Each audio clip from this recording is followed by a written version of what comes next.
Is it even possible for one person to change their story this drastically so many times? Kwak Jong-gun.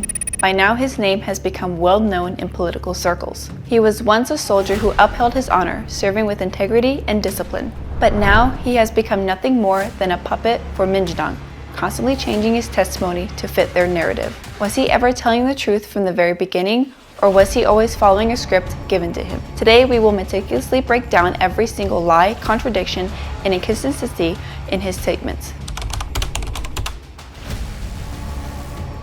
On December 6, 2023, Kwak Jong-gun appeared on Kim Byung-jo's YouTube channel, publicly sharing his side of the story. During that broadcast, he confidently made the following statement. The president only called me once and simply asked about the location of the 707th unit commander. Nothing more. That was the entire conversation according to him at that time. 그래서 직접 사령관님 전화로 이어폰으로 전화를 했습니까? 그랬던 걸로 기억합니다.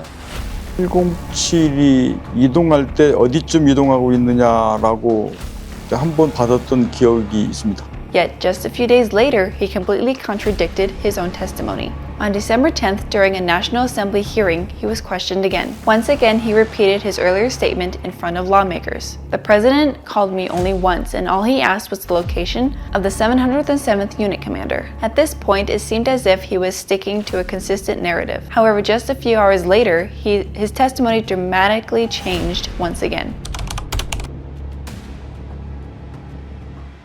On December 10th, during lunchtime at the National Assembly Lounge, something suspicious happened. A photograph was taken showing Minjudang lawmaker Park Bom-gye sitting with Kwak Jong-gun engaged in discussion. That very afternoon, Representative Park directly questioned Kwak in a public hearing. Are you sure the president only called you once? Wasn't it actually twice? Kwak let out a long sigh and then, almost as if something had changed, he altered his testimony. Yes, you're right. There were actually 2 phone calls. 그 당시 상황은 그것으로 끝이었다 이렇게 얘기했는데 대통령도 또 전화를 받았죠. 그죠? 사령관님 전화를 받으셨죠? 사령관님 그 사실은 더 받으셨죠? 말씀드리기 제한됩니다.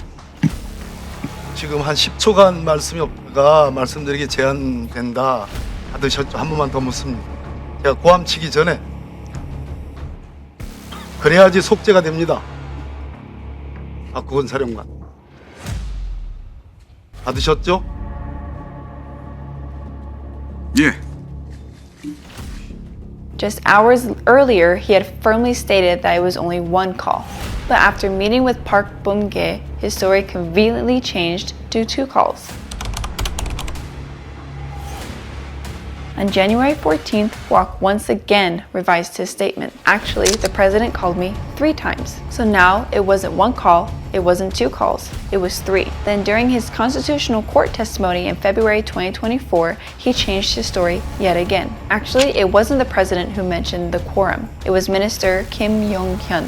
Yet initially, he had firmly insisted that the president said it himself. And the infamous phrase, drag out the lawmakers, changed yet again. Actually, I never heard the word lawmakers. I just assumed that personnel meant lawmakers. Kwak finally admitted that no one had ever told him lawmakers. It was just his assumption. So, in the end, all of this was nothing more than his own personal interpretation. His statements kept changing, and it all started after his meeting with Minjudang. Minjudang Rep Park Bom-gye was directly involved in the entire process. His testimony was likely manipulated as part of a coordinated political attack. However, unlike Kwak Jong-gun, Special Task Force Chief Kim Yun-tae decided to tell the truth until the end. Despite pressure and persecution from Minjudang, he testified to correct all lies. Yesterday, at the Constitutional Court, he rejected fabricated testimonies and spoke only the facts. Kim Yun-tae took the stand with a firm attitude. He systematically corrected the fabricated claims spread by Minjudang. His testimony was clear and precise, and